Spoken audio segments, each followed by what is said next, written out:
Salawat dan salam semoga sampai kepada Rasul yang mulia, Nabi yang kita cinta, yang bertemu dengannya adalah cita-cita, minum dari telaganya adalah harapan kita semua, dan mendapatkan syafaatnya adalah sesuatu yang kita damba-damba.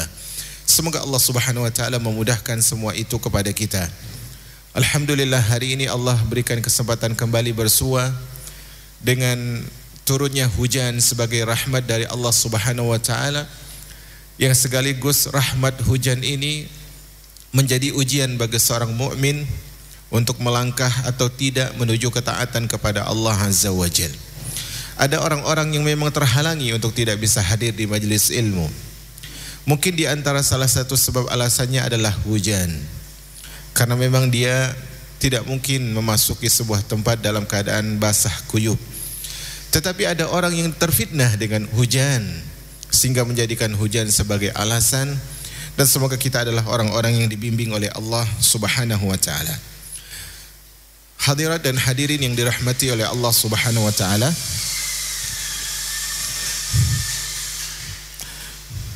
hari ini kita akan melanjutkan membacakan kitab Fawaidul Fawaid. Hari ini kita masuk di halaman ke-30 dari buku terjemah kitab Fawaidul Fawaid, yaitu pada judul yang kelima dari kitab ini. Judul kelima dari kitab ini, yaitu judul dari pembahasan kita hari ini adalah mengenal Allah atau ma'rifatullah melalui keindahannya. Mengenal Allah melalui keindahannya. Jamaah yang Allah muliakan, apalah artinya ilmu yang dimiliki seseorang jika ternyata dia tidak memiliki ilmu tentang Allah Subhanahu wa taala? Apalah maknanya dari amalan yang dilakukan oleh seseorang jika dia tidak mengenal siapa Allah Subhanahu wa taala?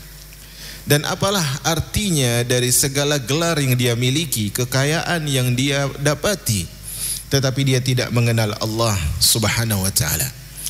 Mengenal Allah Subhanahu wa taala adalah dasar dari dasar keimanan. Karena itu disebutkan di rukun iman adalah al-imanu billah. Pertama adalah beriman kepada Allah Subhanahu wa taala. Maka yang harus kita ketahui bahwasanya kelezatan yang belum hadir di kalbu kita, manis yang belum terasa dari iman kita, dan kenyamanan beribadah yang tidak sempurna yang sedang kita rasakan, itu semua adalah karena kita belum mengenal Allah Subhanahu wa taala. Karena kita belum mengenal Allah Subhanahu wa taala. Sesungguhnya kehidupan materi yang kita alami, yang terkadang menjauhkan kita dari Allah Subhanahu wa taala, semua itu akan tersadar di kemudian hari jika seorang hamba tersebut memiliki ma'rifatullah, memiliki pengetahuan terhadap Allah Subhanahu wa taala. Kita tidak pungkiri jamaah bahwasanya hidup kita ini penuh dengan ghumum dan humum, penuh dengan gundah dan gulana. Hidup kita penuh dengan duka dan lara. Terkadang kita juga dihina dan didina, diangkat tinggi-tinggi kemudian dijatuhkan. Penderitaan berantaikan siksa. Terkadang luka ditaburi dengan air-air yang bisa membuat luka tersebut semakin parah dan mendatangkan derita. Semua itu adalah kehidupan, realita kehidupan. Nah, semua itu, keletihan hidup, kegundah gulanaan hidup, semua bisa terusir, semua bisa dihindari ketika seorang sudah memiliki makrifah kepada Allah Azza wa Jalla. Sungguh kita lihat kehidupan para nabi dan rasul. Apalah ujian yang Allah berikan kepada kita jika dibandingkan dengan ujian diberikan kepada mereka. Kata Nabi SAW, Asyaddun nasi bala'an al-anbiya. Manusia yang paling besar balanya, ujiannya adalah para nabi. Summal amsal fal amsal. Kemudian tingkatan di bawah mereka, dan tingkatan di bawah mereka. Maka kita bukan para nabi dan kita tidak bisa mengatakan kita orang bertakwa. Kita tidak berani menyebut kita orang saleh. Tetapi kita berani mengatakan bahwa ujianku sangat berat. Derita yang kualami adalah sangat besar. Padahal tidak. Derita para nabi dan rasulullah yang begitu besar dan begitu mencekam di dalam kalbu mereka. Tetapi ternyata mereka adalah bukan orang yang paling menderita.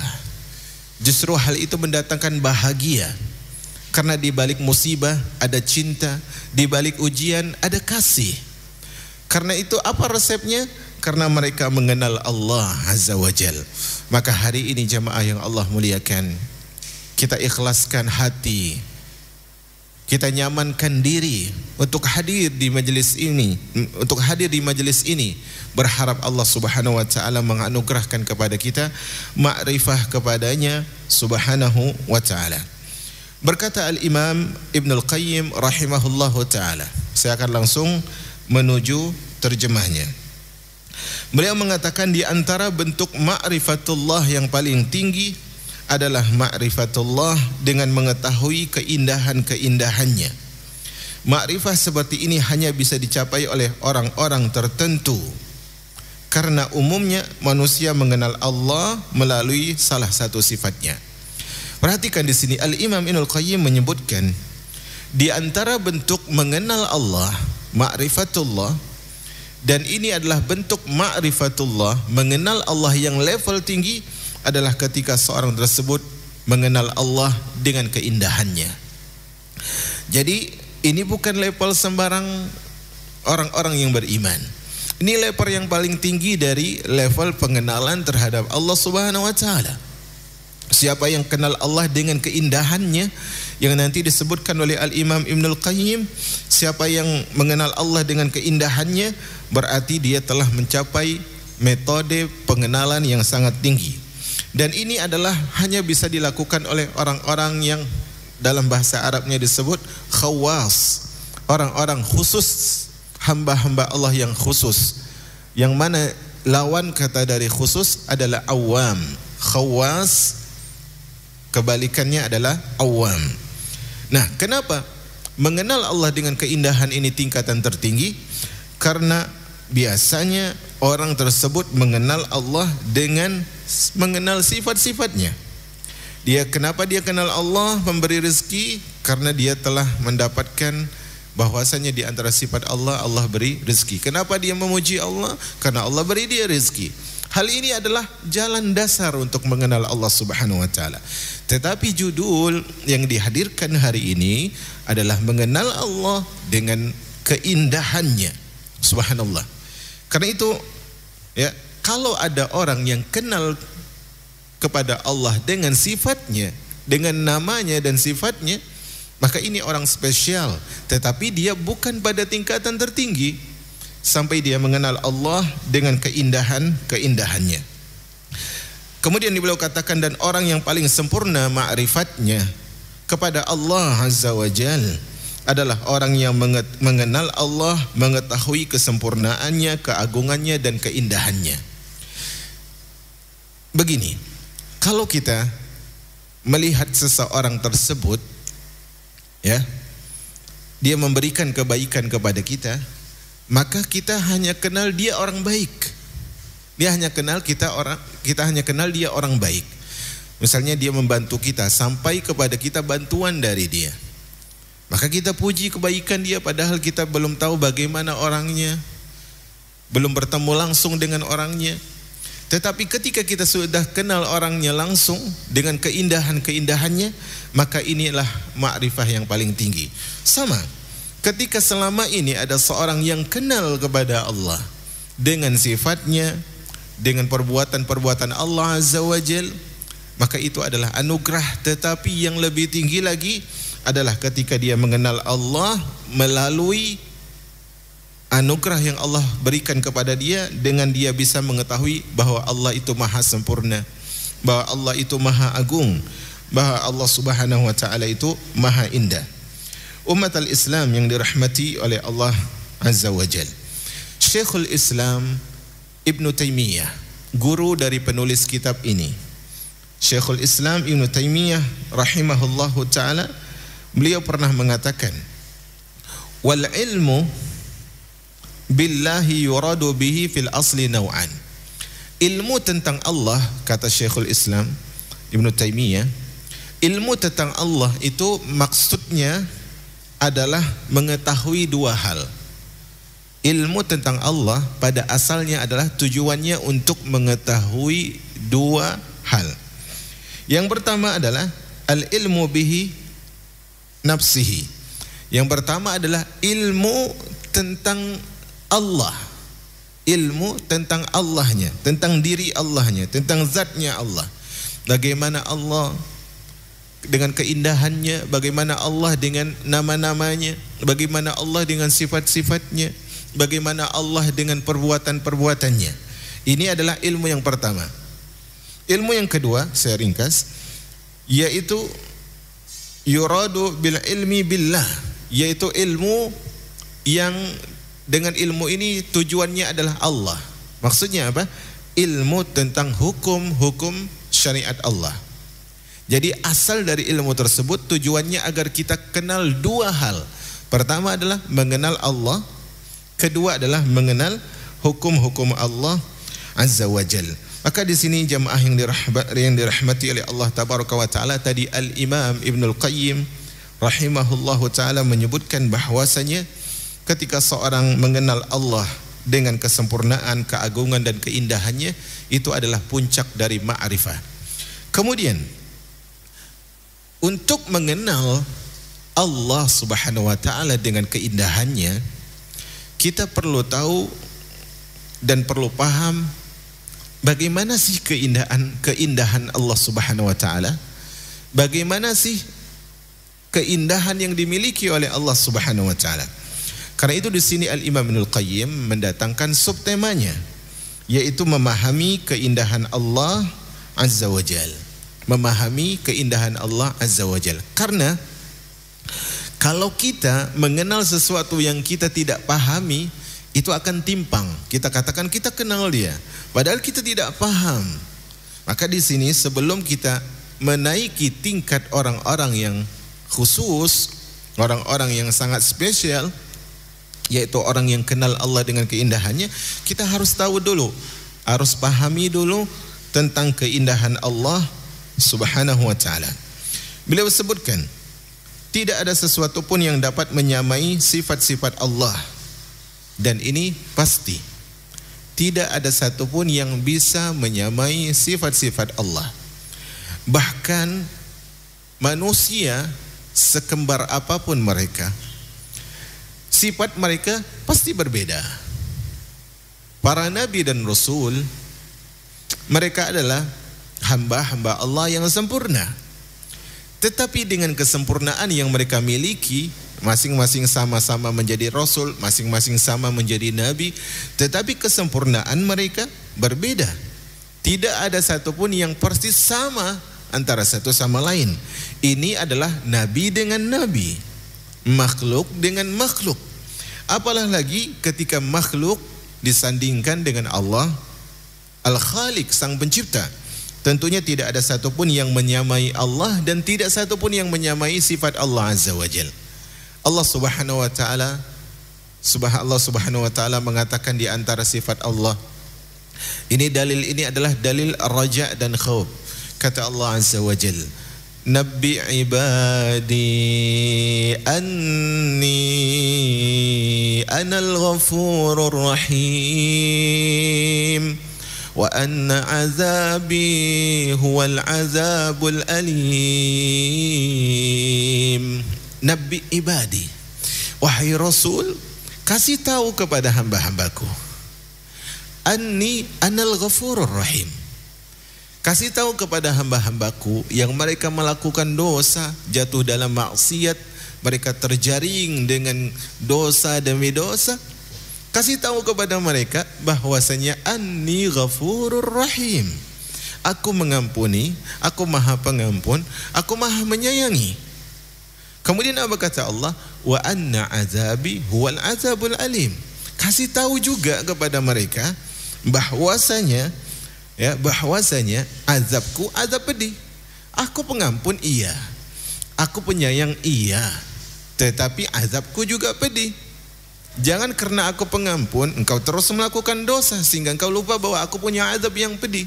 Perhatikan di sini, Allah Subhanahu wa taala di antara kesempurnaan sifatnya, Allah di satu sisi mengampuni, punya ampunan yang luas, tapi satu sisi Allah juga mengancam dengan azab. Sementara di antara sifat-sifat makhluk, ya, kadang ketika sudah menghukum lupa dengan kasih sayang, lupa berbelas kasih. Kadang ketika berbelas kasih bablas, lupa untuk menghukum. Maka di sini Allah Subhanahu wa taala tidak ada yang menyamai sifat-sifatnya. Seandainya Anda membayangkan semua makhluk mempunyai keindahan yang sama seperti makhluk terindah di dunia, lalu Anda membandingkan keindahan lahir dan batin mereka semuanya dengan keindahan Allah, niscaya keindahan makhluk-makhluk itu tidak ada nilainya sama sekali. Perhatikan ucapan Al-Imam Ibnul Qayyim. Kalau kita dapati kita sudah melanglang buana keliling dunia, bumi ini kita putar berulang-ulang kali untuk mengumpulkan siapa yang paling cantik, siapa yang paling tampan, siapa yang paling sempurna keindahannya. Seandainya mungkin semua mereka dikumpulkan dengan keindahan tersebut, zahir dan batin fulan rupanya indah, akhlaknya membuat seorang terpana dan merasa takjub. Fulanah cantik, perilakunya apik, akhlaknya menarik. Dikumpulkan semua dengan keindahan-keindahan zahir dan batin. Kemudian semua yang indah tadi dikumpulkan, hitunglah mereka ribuan atau jutaan, disatukan keindahan tersebut zahir dan batin, tidak mungkin bisa mengalahi keindahan Allah Azza wa Jal. Tidak mungkin. Karena itu di antara nikmat terbesar yang Allah berikan kepada seorang mukmin, Allah Subhanahu wa taala berikan kepada mereka nikmat melihat wajah Allah Azza wa Jalla. Di hari kiamat nanti ketika Allah Subhanahu wa taala telah putuskan siapa penduduk syurga yang kekal, siapa penduduk neraka yang kekal, kemudian Allah Subhanahu wa taala telah sembelih kematian, kemudian Allah Subhanahu wa taala telah keluarkan siapapun yang punya sekecil iman dari neraka, telah dikeluarkan dari neraka dan dimasukkan ke surga. Kemudian Allah Subhanahu wa taala memanggil orang-orang yang berada di surga. Allah tanya tentang kenikmatan. Allah Subhanahu wa taala tanya tentang nikmat yang mereka dapatkan di surga. Kemudian Allah Subhanahu wa taala mendapatkan jawaban yang begitu menakjubkan dari mereka. Mereka mengakui nikmatnya surga. Kemudian Allah Subhanahu wa taala mengatakan kepada mereka yang kurang lebih artinya, apakah kalian mau aku tambahkan nikmat yang lain? Maka penduduk surga mengatakan, ya Allah, nikmat yang mana lagi? Engkau sudah berikan kami nikmat yang banyak, Engkau telah masukkan kami ke surga, kumpulkan bersama keluarga, Engkau telah cerahkan wajah-wajah kami. Maka nikmat yang mana lagi ya Allah? Maka Allah Subhanahu wa taala buka sitarnya, sehingga Allah Subhanahu wa taala nampakkan wajahnya yang mulia kepada mereka penduduk surga. Semoga Allah Rabbul Alamin jadikan kita termasuk golongan yang Allah Subhanahu wa taala masukkan ke surga dan diperlihatkan wajahnya Subhanahu wa taala. Maka Allah Subhanahu wa taala mengatakan al-husna wa ziyadah. Orang-orang yang masuk ke dalam surga Allah berikan al-husna, yaitu surga. Orang-orang beriman Allah berikan al-husna, yaitu surga, wa ziyadah, dan diberikan kepada mereka tambahan. Maka secantik apapun seorang wanita, setampan apapun seorang lelaki, seluruh mereka dengan ketampanan keindahannya dikumpulkan di muka bumi, kemudian mungkin jutaan mereka, ratusan juta mereka disandingkan dengan keindahan Allah, tidaklah berguna apa-apa. Coba lihat ucapan selanjutnya Al-Imam Ibnul Qayyim. Beliau sebutkan bahkan perbandingan antara sinar lentera yang redup dan sinar matahari yang memancar kuat sekalipun tidak akan bisa mewakili perbedaan keindahan antara keduanya. Coba ambil lampu minyak tanah Anda, atau lampu senter lah, lampu senter yang baterainya sudah hidup segan mati tak mau habis, artinya cahaya senternya benar-benar redup. Kemudian bawa senter tersebut di tengah siang yang mataharinya sangat terik dan sangat cerah dan sangat panas. Coba senter lapangan yang cahayanya sangat terang dengan cahaya matahari, apakah berpengaruh cahaya yang redup ini bila dibandingkan dengan cahaya matahari? Tidak ada efeknya sama sekali. Nah, kalau ternyata senter yang redup tadi itu disandingkan dengan cahaya matahari yang terang tidak bisa sebanding, maka apalah lagi membandingkan keindahan makhluk dengan keindahan Allah Azza wa Jalla. Maka seorang yang diberikan hidayah Islam harus bersyukur. Segala sesuatu yang hilang dari kita, dari kehidupan dunia, kita kehilangan harta kita, bangkrut bisnis kita, ditinggal oleh kerabat kita, semuanya akan ada gantinya. Ketika engkau hilang rizkimu, ketika engkau hilang hartamu hari ini, Allah akan ganti dengan rizki selanjutnya. Ketika bangkrut usahamu hari ini, Allah akan datangkan peluang selanjutnya. Ketika engkau harus berduka hati, berkabut lara karena ditinggal oleh insan-insan yang dicinta, pasti Allah akan hadirkan orang-orang yang membawa mutiara-mutiara bahagia. Semua yang hilang dari hidup kita akan ada gantinya. Tapi kalau Islam hilang dari kita, kalau Allah yang pergi dari kita, yang menjauh dari kita, maka tidak ada ganti untuk semua itu. Al-Imam Ibnul Qayyim selanjutnya mengatakan, keindahan Allah cukup ditunjukkan bahwa seandainya hijab dibuka dari wajahnya, niscaya sinar kemuliaannya akan membakar semua makhluk yang terlihat hingga akhir pandangannya, yakni akan membakar semua ciptaannya. Dan itu disebutkan oleh Nabi SAW dalam hadis yang diriwayatkan oleh sahabat Abu Musa al-Asy'ari, sebagaimana yang dimuatkan oleh Al-Imam Muslim rahimahullah, yang di situ disebutkan oleh Nabi SAW, seandainya Allah buka tabir, buka hijabnya sehingga terlihat wajah Allah, maka hancurlah alam semesta. Karena itu Nabiullah Musa alaihi salam, sebagaimana yang dimaktumkan oleh Allah di dalam Al-Quran, Nabi Musa mengatakan kepada Allah, Rabbi arini anzur ilaik. Ya Allah, aku ingin melihatmu ya Allah. Nabi Musa hidup di dunia, dia katakan aku ingin melihatmu ya Allah. Kata Allah apa? Qala lan tarani. Wahai Musa, kau tidak akan mampu melihatku saat ini. Maka ketika Allah berusaha menampakkan dirinya, maka gunung yang berada di sekitar Nabi Musa bergoyang begitu kencang, seperti akan tercabut dan akan meletus, sehingga Musa alaihissalam pun jatuh pingsan, tidak kuat melihat keindahan wajah Allah Azza wa Jal. Karena itu ini adalah salah satu nikmat yang besar. Kenapa?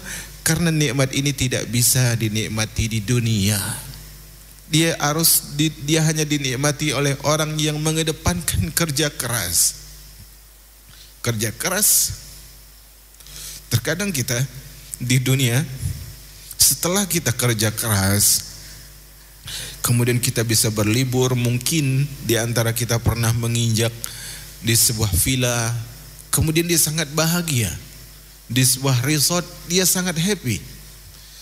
Tetapi kebahagiaan yang sebenarnya, happy yang sejati adalah ketika kaki menginjak surga Allah Azza wa Jal, menanti di saat Allah Azza wa Jalla membuka tabir darinya subhanahu wa ta'ala. Ketahuilah salah satu dari nama Allah yang termasuk Asmaul Husna adalah nama Allah Al-Jamil. Nama Allah Al-Jamil yang artinya adalah yang maha indah. Nabi SAW pernah bersabda ketika Nabi SAW membahas tentang kesombongan. Kemudian para sahabat mengatakan, wahai Rasul, sesungguhnya di antara kami suka kalau menggunakan pakaian baru. Dia bahagia kalau sendalnya baru. Apakah ini kesombongan wahai Rasul? Kata Nabi SAW, la, innallaha jamilun yuhibbul jamal. Kata Rasul, itu bukan sombong, tetapi sesungguhnya Allah itu maha indah dan Allah mencintai keindahan. Maka ketika Allah memiliki nama Al-Jamil, Allah ingin hamba-hambanya tersebut ketika beribadah dengan pakaian terbaiknya. Ketika dia hadir di dalam ibadahnya dengan zahir dan batin terbaiknya. Karena Allah Subhanahu wa taala maha indah. Keindahan Allah itu sendiri terdiri dari 4 tingkatan. Keindahan Allah, kata Al-Imam Ibnul Qayyim, itu ada 4. Yang pertama adalah indahnya zat Allah. Indahnya zatnya Allah Azza wa Jal. Indahnya diri Allah Azza wa Jal. Yang kedua, indahnya sifatnya Subhanahu wa ta'ala. Pertama, indahnya zatnya. Keindahan Allah itu 4 tingkatan. Pertama, keindahan zatnya. Kedua, keindahan sifatnya. Ketiga, keindahan perbuatannya. Dan yang keempat adalah keindahan asma'nya, yaitu nama-nama Allah Subhanahu wa ta'ala. Maka kita coba pelajari, coba berusaha untuk mendapati 4 tingkatan keindahan ini. Berusaha untuk mengenal keindahan nama-nama Allah. Berusaha mengenal keindahan perbuatan Allah. Nama-nama Allah, contohnya Allah memiliki nama Ar-Razzaq, Allah memiliki nama Ar-Rahman, Allah memiliki nama Ar-Rahim. Di antara perbuatan Allah, coba kita lihat, Allah Subhanahu wa ta'ala ciptakan langit tanpa tiang tapi tidak runtuh. Allah ciptakan langit tanpa tiang tapi tidak runtuh. Allah ciptakan rembulan, Allah ciptakan matahari, tidak salah terbitnya. Dia terus terbit dari arah timur sampai nanti waktu ditetapkan oleh Allah Azza wa Jalla. Kenalkan juga, berusaha mengenalkan keindahan Allah Subhanahu wa ta'ala pada diri kita. Maka itu semua nama Allah itu baik. Semua nama Allah pasti baik. Apapun, kalaupun menurut kita ini sepertinya nama ini adalah kurang pas, tapi menurut Allah itu baik. Dan semua sifat Allah itu baik. Ketika Allah mengazab hamba yang berbuat dosa, itu karena kebaikan. Karena Allah itu baik. Karena sesuatu yang salah, dia harus diberikan hukuman. Kalau sesuatu yang salah tidak diberikan hukuman, maka apa spesialnya orang-orang yang beribadah? Maka semua perbuatan Allah itu indah. Semua perbuatan Allah itu sempurna. Semua sifatnya penuh hikmah dan penuh kemaslahatan, penuh keadilan, penuh rahmat Allah Azza wa Jal. Karena itu kita harus tahu, ketika Allah menurunkan kepada kita luka, maka ketahuilah bahwa luka itu berbalut dengan cinta. Ketika Allah Subhanahu wa ta'ala jadikan hati kita pedih dan perih, maka ketahuilah bahwasanya di balik itu ada sayang dan kasih.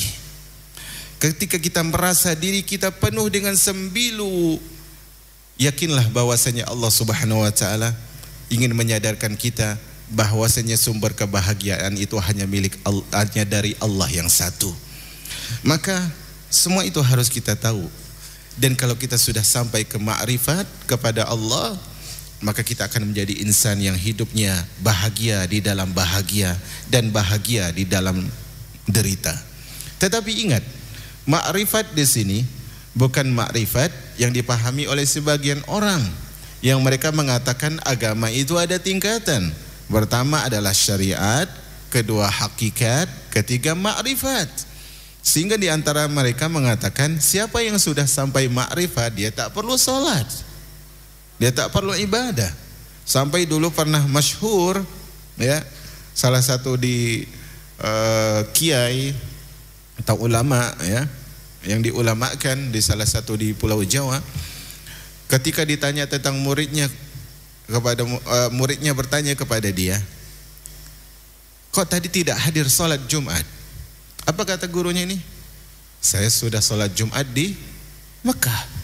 Padahal jam 12 di Indonesia, Jawa Tengah itu waktu Indonesia Barat ya, jam 12, kita hitunglah jam 12, jam 12 di Jawa Tengah atau di Jawa saat itu, Jawa Timur atau Jawa Tengah, di Jawa itu baru jam 8 di Saudi. Kok ada sholat Jumat jam 8? Maka ini adalah tidak pas.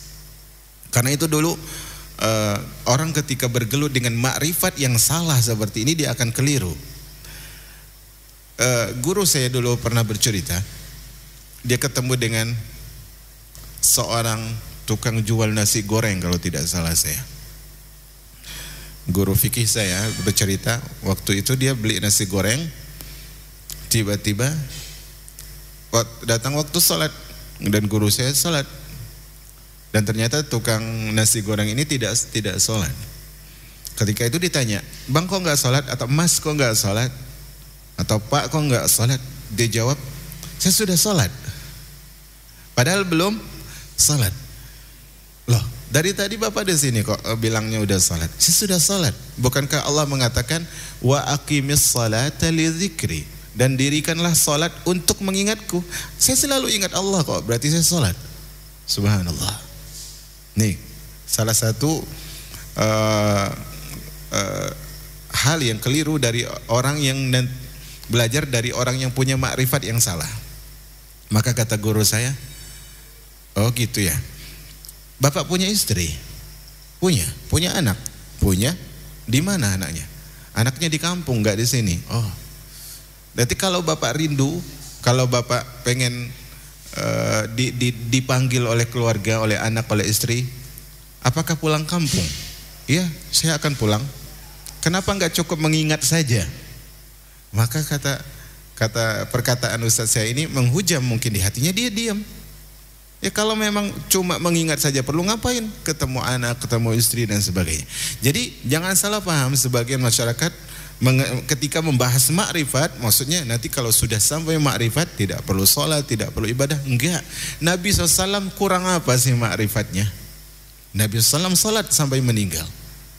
Nabi SAW bahkan sholat ketika ingin berwudu pingsan lagi, ketika ingin berwudu pingsan lagi, dan beliau bahkan sholat diimami oleh Abu Bakar dalam keadaan beliau tidak mampu lagi berdiri alaihi salatu wassalam. Jadi bukan makrifah itu. Makrifah yang kita maksud adalah makrifah yang berdasarkan tauhid yang benar. Karena itu kenapa di dalam kajian-kajian majelis salafiyin, majelis yang diajarkan sunnah Nabi SAW, selalu ditekankan kajian tauhid. Karena kajian tauhid akan menghantarkan kepada kita bahwasanya sejatinya hidup ini semuanya punya peluang untuk bahagia. Hanya terkadang hati belum mampu untuk menggapainya. Ketika kita sudah betul cara makrifat kepada Allah, maka kita akan mendapatkan bahwasanya Allah Subhanahu wa taala sayang saya ketika mengujinya. Bukankah Allah Subhanahu wa taala begitu? Iya. Di antaranya apa? Allah mengatakan apa? Inna ma'al usri yusra. Inna ma'al usri yusra. Sesungguhnya bersama kesulitan ada kebaikan, ada kemudahan. 2 kali. Yusron itu tidak ada alif lamnya. Kata para ulama, ketika kata diulang 2 kali dan tidak ada alif lamnya, berarti di situ 2 hal yang berbeda. Sementara usr, kesulitan, itu ada alif lamnya. Maka kata para ulama, tidak mungkin menang 1 kesulitan berhadapan dengan 2 kemudahan. Di antaranya juga Allah mengatakan apa? La yukallifullahu nafsan illa wus'aha. Allah tidak mungkin menguji kita di luar kemampuan kita. Subhanallah, alangkah mulianya Allah Azza wa Jal. Kemudian adapun keindahan zat Allah Azza wa Jal dan segala berhubungan dengan zatnya, hal tersebut tidak bisa dijangkau dan diketahui oleh selainnya. Semua makhluk hanya bisa mengetahui sebatas penjelasan yang dianugerahkan kepada sebagian hambanya, yaitu para rasul. Sebab keindahan zat Allah itu tidak dapat dilihat oleh selainnya, tertutup oleh pakaian kemuliaannya dan kain keagungannya. Jadi kalaupun kita ingin tahu keindahan zat Allah, ya, kita tidak bisa di dunia ini mengetahuinya, nggak bisa. Jibril pun tidak bisa menembusnya. Karena itu tadi nikmat terbesar adalah ketika melihat indahnya zat Allah Azza wa Jal, ketika melihat keindahan zatnya Allah Azza wa Jal. Coba bayangkan, Anda pernah mendengar bukan kisah Nabiullah Yusuf alaihissalam? Ketika Nabi Yusuf alaihissalam digoda oleh istri menteri saat itu, kemudian Yusuf alaihissalam diselamatkan oleh Allah. Ketika itu tiba-tiba ternyata kabar tentang ketertarikan ibu angkat ini kepada anak angkatnya itu Yusuf alaihissalam tersebar di istri-istri menteri yang lain. Biasalah ya, gunjing, ngomongin, oh masa tertarik sama budaknya sendiri. Dan akhirnya, dan sifat perempuan juga nggak logik, nggak pakai logika langsung. Awas ya, tak undang. Diundang, disiapin tempat duduk yang nyaman, bersandar, disiapin buah-buahan. Wa atat kulla wahidatin minhunna sikina. Masing-masing tamu undangan ini, istri-istri pejabat ini, dikasih pisau. Ketika mereka sudah mulai ngiris tuh buah yang mereka dihidangkan dengan pisau, maka istri menteri ini mengatakan, waqalat ikhruj alaihin. Yusuf, keluarlah. Ketika melihat ketampanan Yusuf alaihissalam, apa yang terjadi? Wa qatta'na aydiyahun, semua memotong apa? Memotong jari tangan mereka. Subhanallah, jari tangan dipotong. Itu keindahan Yusuf alaihissalam. Pertanyaannya, ketika sedang memotong jari itu sadar tidak? Sakit? Enggak. Kenapa dia? Padahal yang dipotong apa? Jari, tangan. Kenapa tidak sakit? Karena sedang melihat keindahan. Sedang melihat keindahan. Maka itu baru keindahan Yusuf alaihissalam. Bagaimana keindahan Allah Azza wa Jal. Tapi untuk di dunia kita tak mampu. Allah Subhanahu wa ta'ala telah menutup semua itu dengan kemuliaan dan keagungannya sampai waktu yang ditetapkan oleh Allah. Allah mengatakan, al-kibriya'u ridai, kebesaran dan kesombongan itu adalah selendangku. Wal 'azamatu izari, dan keperkasaan keagungan itu adalah pakaianku. Perhatikan di sini, kita keluar sebentar dari pembahasan kita. Kata Allah, al-kibriya'u ridai, kesombongan itu, kebesaran itu selendangku. Dalam hadis yang lain Allah sebutkan dalam hadis kursi, siapa yang ngambil selendangku ini, aku azab. Aku azab. Artinya apa? Enggak pantas kita sombong. Karena itu salah satu ulama dan ilmuwan, sejarawan dari Tanah Minang berkata, dan ucapan ini pernah saya bawa dalam khutbah beberapa tahun yang lalu dan masih ada di dalam bisa dilihat di dalam channel YouTube saya dengan judul Murid Iblis. Di situ ada channel Al-Hubbi TV. Anda bisa lihat Murid Iblis. Di situ ulama Indonesia ini, saya tidak akan sebut namanya. Karena ketika saya sebut namanya perlu penjelasan nanti bagaimana mengambil ilmu dan sebagainya. Beliau menyebutkan kita ini hidup dari tanah, makan dari hasil tanah. Kita ini hidup dari tanah, makan dari hasil tanah, dan kembali ke tanah. Mengapa harus bersifat seperti langit? Artinya apa? Kita ini hidup dari tanah, kita terbuat dari tanah kok. makan dari hasil tanah, dari tumbuh-tumbuhan, ya. Kemudian dari apa? Dari hewan yang juga makan dari tumbuh-tumbuhan. Dan kita akan kembali ke tanah. Kita akan ditanam di dalam perut bumi. Kenapa sifatnya harus sifat langit?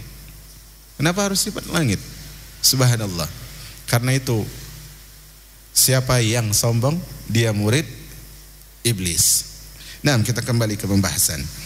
Mengingat sifat kibria, sifat kesombongan dan kebesaran Allah itu lebih agung dan lebih luas daripada sifat yang lainnya.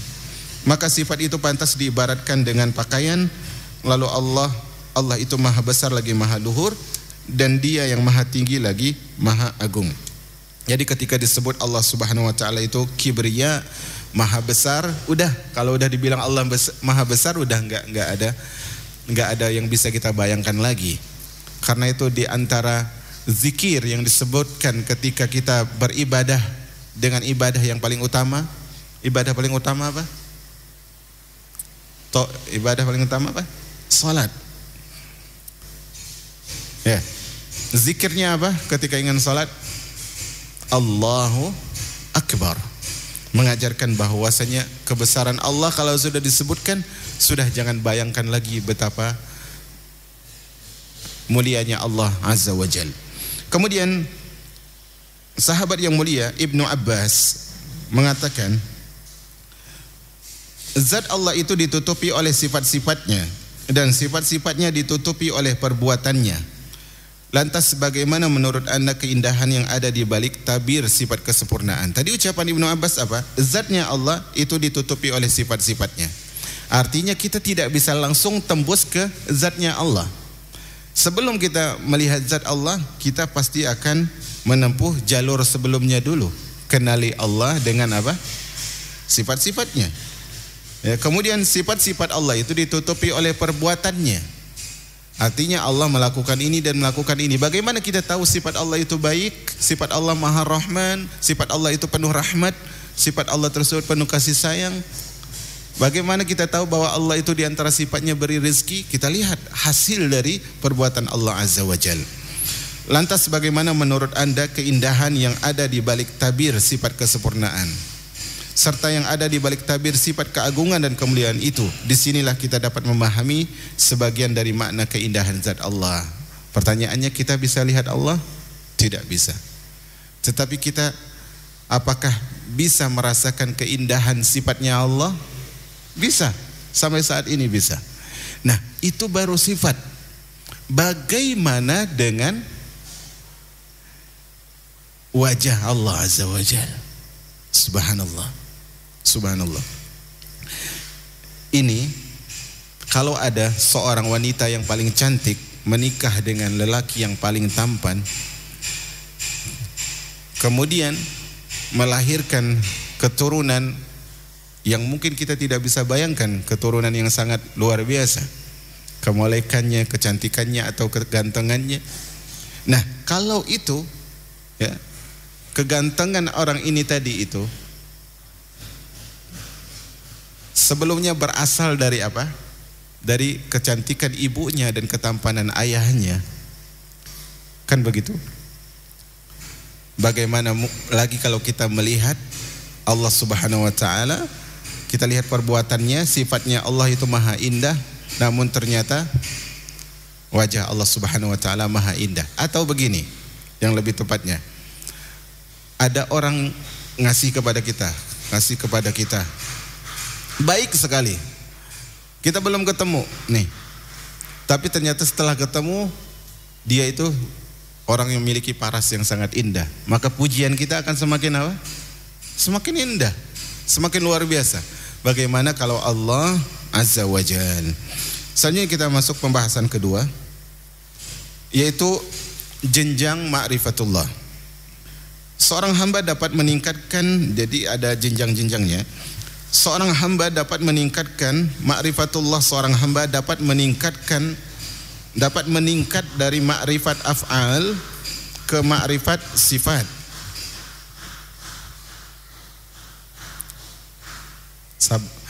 Suaranya masih dengar ya? Soalnya masih bising kali. makrifat seorang hamba dapat meningkat dari makrifat af'al ke makrifat sifat, dan dari makrifat sifat kepada makrifat zat. Jadi tingkatan jenjang mengenal Allah itu ada 3. Jenjang untuk mengenal Allah itu ada 3. Pertama adalah kita kenali Allah lewat perbuatan-perbuatannya. Contohnya Allah ciptakan langit. Coba indahnya alam semesta ini, bagaimana lagi penciptanya? Itu tingkatan paling dasar, kenali perbuatannya. Kemudian tingkatan kedua, jenjang yang kedua adalah kalau kita sudah kenal Allah melalui perbuatannya, maka itu akan mengantarkan kita pada jenjang yang kedua, yaitu jenjang mengenal Allah melalui sifat-sifatnya. Allah memiliki sifat rahmah, Allah memiliki sifat ar-rizq dan sebagainya. Kalau itu jenjang kedua sudah ada, kita akan disampaikan kepada jenjang ketiga, yaitu mengenal Allah melalui zatnya Allah Azza wa Jal. Zatnya Allah Azza wa Jal. Apabila seorang hamba telah mengetahui keindahan perbuatan Allah, maka pengetahuan itu akan menunjukkan kepada tentang keindahan sifat Allah, dan pengetahuannya tentang keindahan sifat Allah akan memberinya petunjuk kepada keindahan zat Allah. Jadi semuanya bertahap. Semuanya bertahap. Jadi kalau kita futur sebelum kita sampai pada tahap selanjutnya, rugi kita. Harus mengulang lagi. Iya, kalau kita bisa mengulang. Khawatirnya kita tidak bisa mampu menginjakkan ke tangga pertama lagi. Maka teruslah bersabar di atas jalan kebaikan. Bersabarlah di atas jalan untuk lebih mengenal Allah Azza wa Jal. Maka atas dasar itu jelaslah sudah bahwa segala pujian hanya milik Allah. Tidak ada satupun makhluk yang mampu menghitung menentukan pujian yang pantas untuknya, sebab hanya Allah yang mengetahui pujian seperti apa pantas bagi dirinya. Nah, kalau kita sudah tahu Allah Maha Indah, maka selanjutnya apa? Sesuatu yang indah itu pantas untuk dipuji. Kalau tadi kita lihat orangnya baik, ternyata orangnya juga rapi, ternyata orangnya juga bersih, ternyata orangnya juga ganteng ataupun cantik, maka semakin memuji kita. Maka ketika Allah yang penuh dengan keindahan tersebut, lebih pantas lagi. Karena itu Allah mengatakan Alhamdulillah di awal dari susunan Al-Quran. Dan juga ucapan penduduk surga pertama kali juga Alhamdulillah alladzi hadana lihadza. Karena itu ya, Rasulullah SAW mengatakan, tapi bagaimanapun kita tidak bisa memuji Allah dengan sempurna. Karena itu Rasulullah mengatakan di dalam doanya, Allahumma inni as'aluka bikulli ismin huwa lak sammaita bihi nafsak aw anzaltahu fi kitabik aw 'allamtahu ahadan min khalqik aw ista'sarta bihi fi ilmil ghaibi innak. Ya. Allah Subhanahu wa taala kemudian di antara doa Rasulullah SAW apa? Anta kama athnaita ala nafsik la nuhsi sana'an alaik anta kama asnaita ala nafsik. Ya Allah, kami tidak bisa memujimu seperti yang engkau inginkan. Enggak mampu. Bagaimanapun kita memuji Allah, tidak seperti pujian yang sepantasnya. Maka kata Rasul, anta kama asnaita ala nafsik. Engkau seperti yang engkau puji dirimu sendiri. Engkau seperti yang engkau puji dirimu sendiri. Jadi bagaimanapun kita berjuang, kita tidak bisa memenuhi hak Allah dengan pujian-pujian kita. Tetapi teruslah memuji. Karena memuji pihak yang terpuji itu terpuji. Paham bahasa saya? Teruslah memuji. Karena memuji pihak yang terpuji adalah terpuji. Teruslah kita memuji Allah. Karena memang Allah pantas untuk dipuji. Kalau kita terus memuji Allah, maka kita pun menjadi hamba yang terpuji. Hanya Allah, dialah yang berhak untuk disembah karena zatnya, dicintai karena zatnya, disyukuri karena zatnya. Dia pun mencintai, memuji, menyanjung dirinya. Kecintaannya terhadap dirinya, pujian dan sanjungannya hanya kepada dirinya, serta pengesaannya hanya untuk dirinya. Semua itu merupakan hakikat pujian, sanjungan, cinta dan tauhid yang sesungguhnya. Hal yang harus kita catat di dalam hati kita sebelum di dalam catatan buku kita. Hal yang harus kita catat sebelum di buku kita, catat di hati kita. Kita harus tahu bahwa Allah itu suka dipuji. Allah itu suka dipuji. Maka ketika seorang hamba mengatakan Alhamdulillahi Rabbil Alamin, segala puji bagi Allah. Apa kata Allah? Hamidani abdi, hambaku. Allah bilang ke malaikat, hambaku memujiku tuh. Ar-Rahmanir Rahim, majjadani abdi, hambaku menyanjungku. Maliki yaumiddin, asna alayya abdi, hambaku menyanjung tinggi-tinggi namaku. Subhanallah, Allah suka dipuji. Allah suka dipuji. Di antara indikasi Allah suka dipuji apa? Allah suka beri nikmat. Allah selalu beri nikmat. Itu isyarat Allah suka dipuji. Ketika Allah suka dipuji, apakah itu aib? Enggak.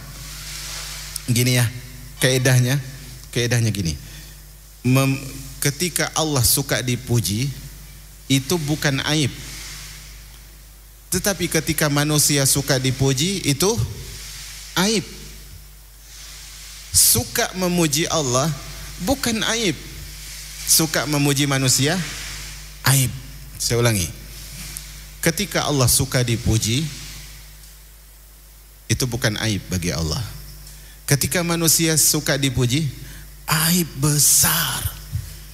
Ketika kita suka memuji Allah, bukan aib, kemuliaan. Ketika kita suka memuji manusia, aib, karena kita pasti akan berdusta. Karena kalau sering memuji manusia, kita berdusta. Karena itu Abu Bakar As-Siddiq ketika dipuji, apa kata Abu Bakar? Allahumma ja'alni khairun, Allahumma la tu'akhidni bima yaqulun. Ya Allah, jangan azab aku dengan pujian mereka. Waj'alni waghfirli lima la ya'lamun, dan ampuni mereka karena mereka enggak tahu dosa-dosaku. Waj'alni khairun mimma yazunnun, dan jadikanlah aku lebih baik dari persangkaan mereka.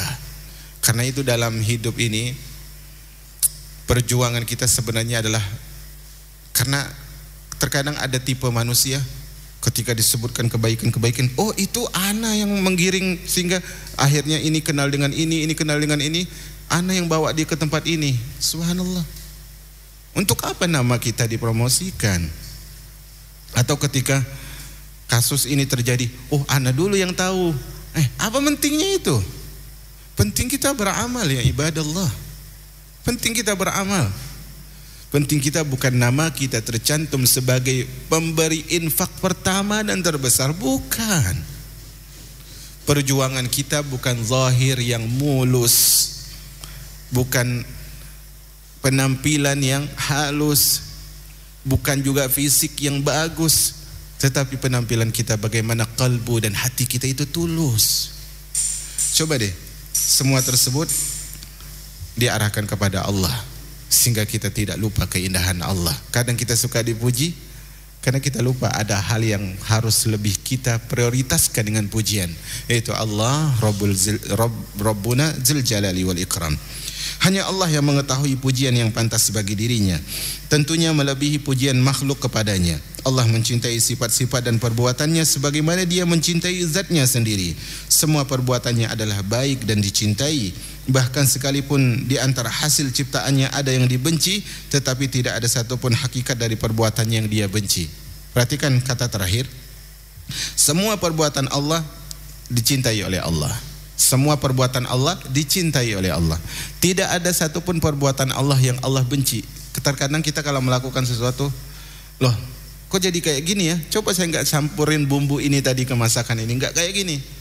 Coba saya nggak melakukan ini, hasilnya mungkin nggak seperti ini. Kita kadang benci perbuatan kita, tapi Allah nggak pernah benci perbuatannya. Ya, walaupun hasilnya nanti ada yang Allah benci. Allah ciptakan ada perbuatan zina, ada perbuatan mencuri dan sebagainya. Allah benci perbuatan akibatnya itu. Akibatnya hamba berdosa, kan begitu? Akibatnya begitu. Tapi Allah tidak benci perbuatannya. Allah benci seorang berdosa, tetapi apa? Allah tidak benci perbuatan dirinya. Maka itu kita harus ketahui bahwasanya, makanya beriman kepada takdir baik dan buruk. Takdir baik dan buruk itu bukan bagi Allah. Itu menurut kita. Menurut kita takdir ini baik, menurut kita takdir itu buruk, tapi menurut Allah semuanya baik. Di alam ini pada hakikatnya tidak ada satupun yang boleh dicintai. Perhatikan. Di alam ini pada hakikatnya tidak ada satupun yang boleh dicintai, boleh dipuji karena zatnya selain Allah. Enggak boleh. Karena itu saya sering katakan, jangan puji ustadz Anda di depan dia. Dia belum menjadi nabi dan tidak mungkin akan menjadi nabi. Dia tidak bakalan menjadi rasul. Jadi itu tidak mungkin selamanya. Tidak ada yang berhak dipuji secara zatnya kecuali Allah. Kecintaan terhadap sesuatu selain Allah dapat dibenarkan jika dibangun atas kecintaan kepada Allah. Tapi jika tidak demikian, sungguh dia adalah kecintaan keliru. Nah, ketika hanya satu zat yang berhak dipuji, maka kalau kita cinta kepada seorang, cinta kita itu antara pujian dan celaan. Kapan cinta kita itu dipuji? Nonton video saya. Promosi lagi. Cinta kita itu terpuji ketika kita mencintai dia karena Allah. Dan cinta kita itu terhina ketika kita tidak mencintai dia karena Allah. Rasulullah menyebutkan, arba'un man kunna fihi wajada halawatal iman. Ada 4 sifat, siapa yang pada dirinya terkumpul 4 sifat ini, dia dapatkan lezatnya iman. Di antaranya, wa an yuhibbal mar'a la yuhibbuhu illa lillah. Dia tidaklah mencintai seseorang kecuali dia cintai karena Allah. Menurut dia semua manusia ini asalnya tidak penting. Asalnya tidak penting. Tapi kenapa harus mencinta? Karena aku mencintai mereka karena Allah Azza wa Jal. Cinta inilah cinta berbuah surga, berbuah bahagia, terhindar dari derita dan segala macam malapetaka. Seperti itulah hakikat ilahiyah. Ilah yang hak adalah ilah yang dicintai dan dipuji karena zatnya. Renungkanlah apabila kebaikannya, anugerah nikmatnya, sifat santunnya, pemberi maafnya, ampunannya, belas kasihnya, rahmatnya. Semua itu disertakan bersama zat, tentu dia semakin berhak untuk mendapatkan pujian dan cinta. Maksudnya bagaimana? Tadi ada orang sering ngasih kita. Hari ini dikasih ini, bulan besok dikasih ini, bulan besok dikasih itu. Maka kita memuji dia, kan gitu. Coba bayangin kalau ternyata dia hadir langsung. Pujian dia, kita memuji dia tadi karena ada wasilah. Orang ini baik, ternyata setelah ketemu orangnya ramah, orangnya supel, orangnya pengertian, orangnya tidak pilih teman, tidak pilih strata kehidupan. Maka kita akan lebih memuji. Zat orang itu hadir. Bagaimana kalau kita lihat cinta Allah, ampunan Allah. Hari ini Allah belum mewafatkan kita di atas dosa karena ngasih kesempatan. Allah berikan rezeki terus. Allah tidak stop rezeki karena kita maksiat. Itu adalah pujian yang semua itu menghadirkan kita untuk memuji Allah. Bagaimana kalau Allahnya langsung yang hadir? Allahu Akbar.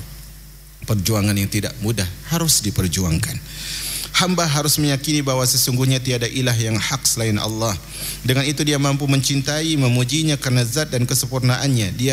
Dia pun harus meyakini bahwa sebenarnya tidak ada yang berbuat baik dengan memberikan segala macam nikmat, lahir maupun batin, kecuali Allah. Semua kita ini milik Allah. Ingat, semua kita ini milik Allah, dan apa yang kita punya milik Allah. Semuanya dari Allah. Fulan ngasih, dia cuma sebab. Fulan memberi, dia cuma wasilah. Sehingga hamba itu akan mencintai Allah karena kebaikan dan anugerah nikmatnya. Kadang kita itu, coba deh, saya selalu katakan harus punya saat-saat kita itu berpikir tentang realita yang terjadi. Hari ini tadi apa sih yang terjadi sama kita? Cari waktu untuk berpikir. Coba kita ngasih, kita berhadap dengan seorang yang memberi kita sesuatu, kita puji dia. Terima kasih, orangnya sangat baik, begini. Padahal yang ngasih siapa? Allah, Ar-Rahman, Ar-Rahim, Ar-Razzaq, Dzul Quwwatil Matin. Kenapa kita enggak puji Allah? Kenapa kita terus menyanjung sesuatu yang cuma menjadi wasilah? Harus ketika Anda melihat misalnya jembatan Raja Haji Fisabilillah, jembatan Barelang 1, Anda puji, wah, atau apa? Atau apa ya? Bangunan yang paling bagus. Anda lihat bangunan paling bagus, wah, bangunannya bagus sekali. Padahal harusnya yang dipuji siapa? Yang membangun. Kan seperti itu. Tapi terkadang kita dialihkan dengan sesuatu yang berbentuk materi sehingga kita lupa kepada yang memberi.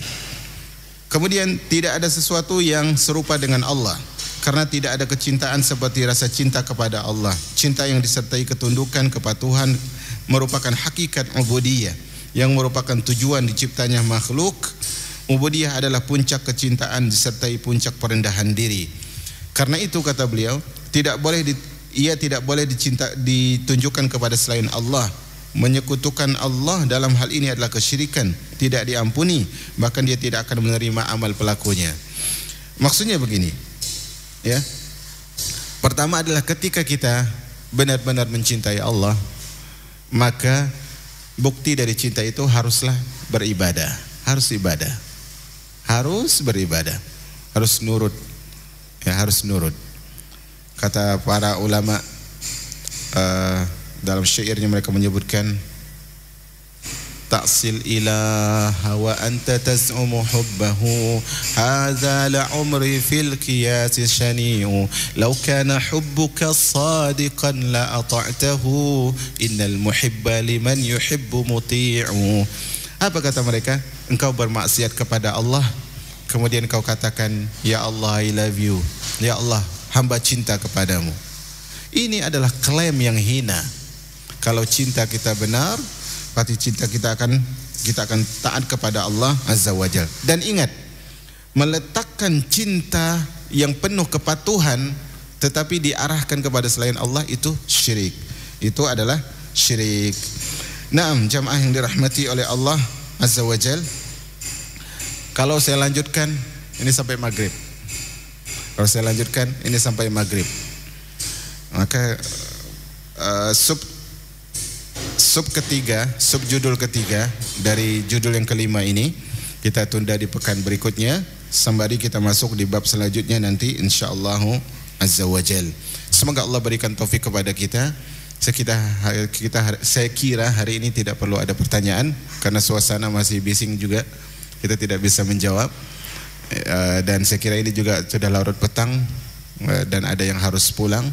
Tentunya semoga Allah menjaga Anda semua sebagaimana kita berusaha untuk menjaga diri kita dengan ikhtiar, dan semoga Allah Subhanahu wa taala pertemukan kita lagi di majelis selanjutnya dan salinglah mendoakan dalam kebaikan. Kita tutup dengan doa penutup majelis. Subhanakallahumma bihamdika asyhadu an la ilaha illa anta astaghfiruka wa atubu ilaik. Wassalamualaikum warahmatullahi wabarakatuh.